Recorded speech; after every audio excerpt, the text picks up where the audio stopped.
Hi Aries and Aries rising, this is your April 2017 forecast. So last month I discussed Venus retrograde, and Venus will stay retrograde until the 15th of April.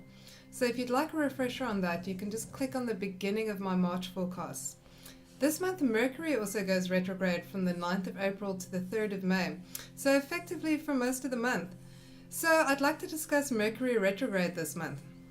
So Mercury will be retrograding, and of course Mercury is how we think, how we communicate, how we travel, our mode of transport, our mode of expression. And when Mercury goes retrograde, a number of things typically happen. There can be mix-ups in communications, objects like keys can go missing, because Mercury is kind of that trickster energy. You know, that's why we want to be more careful to back up information and data, because this can get wiped out unexpectedly. And generally speaking, communication difficulties. Traditionally, Mercury retrograde isn't the best time to start new business, and you want to be very careful with the thrust of your communications, making sure that people understand, the gist of what you're trying to convey. So check communications quite thoroughly. So let's look at where Mercury will be retrograding in your chart. Mercury will start off its retrograde cycle until in your second house, and it will stay there until the 20th of the month. So Mercury in retrograde in the second, this is that house of finances and budgets. So with Mercury here, you might want to put aside some money for some unexpected expenses, as these could crop up. There could also be some delays and difficulties around money coming in, but sudden, money's coming your way is also a possibility. It's also a very good time when Mercury is in the second house to pay overdue bills, to keep receipts of all your sales, in case there's some kind of a mix-up or even regret with regards to impulse shopping. Mercury retrograde in the second, not the best time to make major new investments. So, perhaps, keep certain ideas about what you want to spend money on the back burner. It's a very good time to open a savings account, not a spendings account. So Mercury then moving into your first house from the 20th of the month. So Mercury in the first, it's very strong placement, it's angular. So Mercury in the first, you've got to be a little bit more careful with communications, with mix-ups, with making sure you've got your information, your vital information backed up. So this is of course the house of image, it's how we present to the world, how other people perceive us. And with Mercury in the first, there can be a little bit, the types of mix-ups that you can experience in communications are, you're trying to say one thing and what comes out instead of what you meant is a sort of a word salad. So you might just want to watch out for that, or just be aware, so there could be some problems with self-expression and articulations. And as I said, because Mercury is very strong here, you really want to back up data, keep your keys close to you in the same place, and, make sure your communications are understood. So let's look at the placement of the other planets this month. We've got the Sun in your first house until the 20th of April. So the Sun in the first in Aries, exalted, so very strong in your own sign. It's a busy and productive period for you. You can really expand the scope of your personal influence. You're feeling confident, self-assertive, definitely very productive. And with the Sun exalted in Aries, really personal magnetism and charisma are at a premium. So really, make a good impression. The Sun here is pretty unstoppable in your sign, and you're also feeling more aligned with your identity and sense of purpose. So it can be a self-centered period of the year, but that's as it should be. It's all about advancing your interests, starting up, running with that new solar cycle, seizing opportunities. So you're feeling assertive, direct, and impulsive, and it's really your time to shine. So from the 20th, the Sun moves into your second house, and here the Sun is a little bit more stable and settled, less inclined to take risks.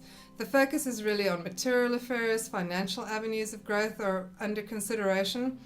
So work and finance is focal, but there's a tendency to want to hold on to what you have, possibly even acquire more possessions for that sense of security and control.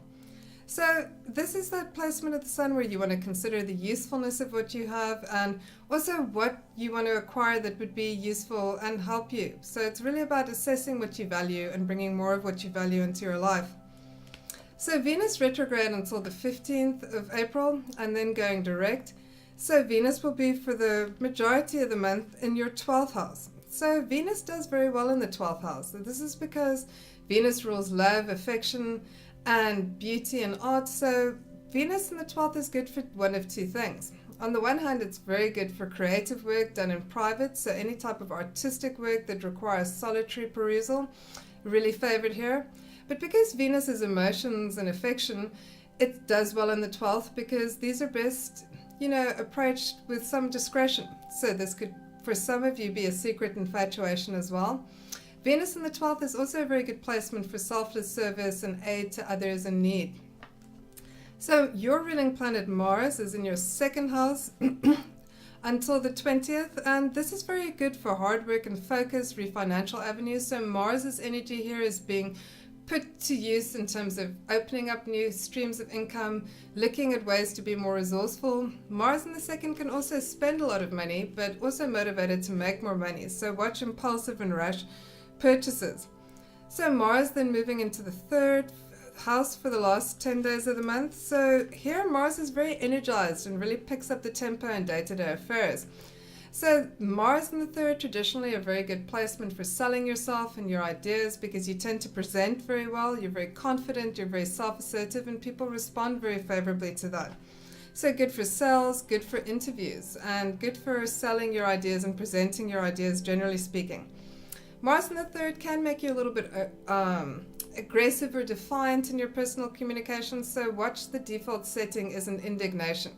But other than that, Mars is very good, like I said, for self-presentation, for interviews, for selling yourself and your ideas. So let's look at the aspects this month. On the 5th of April, we've got your ruling planet Mars in your second house, trining Pluto in your 10th house. So these two planets are energized in a harmonious aspect. So it's all about creativity and energy. Feelings of self-assertiveness, determined efforts, very good. So this is very good, a great aspect for the pursuit of ambitions and objectives. So you're able to accomplish a lot and advance your professional goals and ambitions very well and very productively under this transit.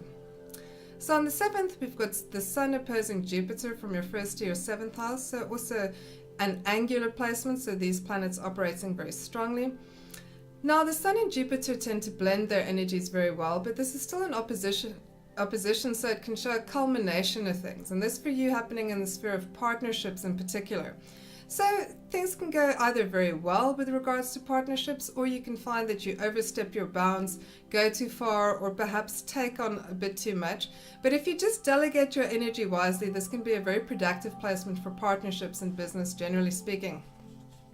On the 9th, we've got the Sun squaring Pluto from your 1st to your 10th house. And here you have to be a little bit careful. The Sun and Pluto tend to show power struggles, conflicts, ego clashes, particularly with authority figures and bosses. So for you, the workplace could be a little bit hazardous at this time. So you may want to keep your head low and try and diffuse any types of ego clashes that come up at this time, because this one definitely does show power struggles. So on the 11th, we've got the full moon happening in your 7th house. Now last month, at the end of March, we had a jam-packed new moon in Aries, and that was really all about you, personal projects, objectives, and ambitions. And this full moon is a culminating energy in the partnership sector of your chart. So this is where it's all about give and take, compromise and negotiation, striking a balance between your needs and the needs of other people's. So there can be a bit of partnership testing that comes up with this full moon because of the surge of emotional energy, but this is something that can bring you closer and foster a deep sense of connection as well. So on the 14th, we've got the Sun conjuncting Uranus in your 1st house, and this is really a great aspect for trying something different, for breaking out of the mold of routine.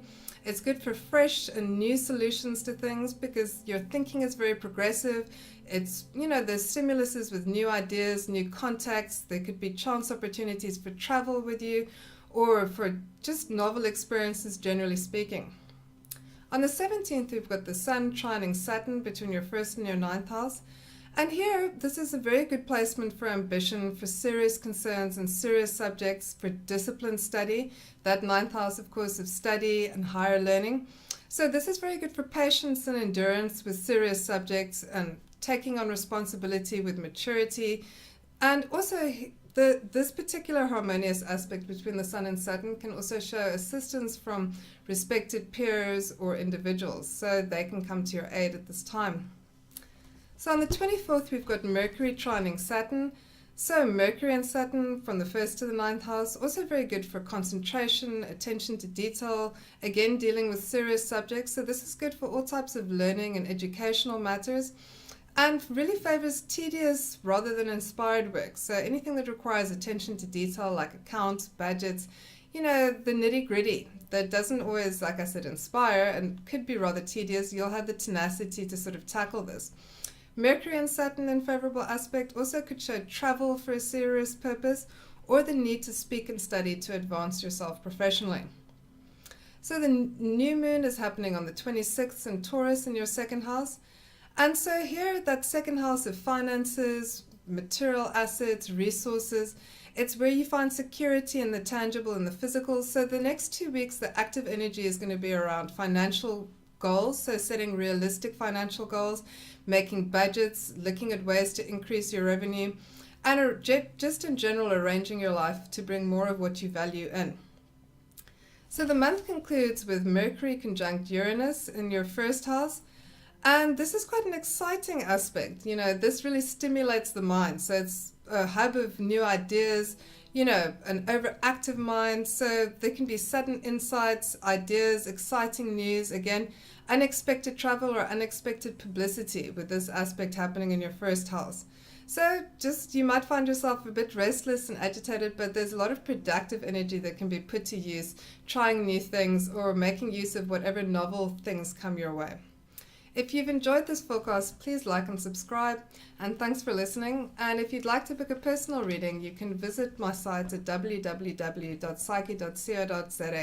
to book a consultation. Thanks again.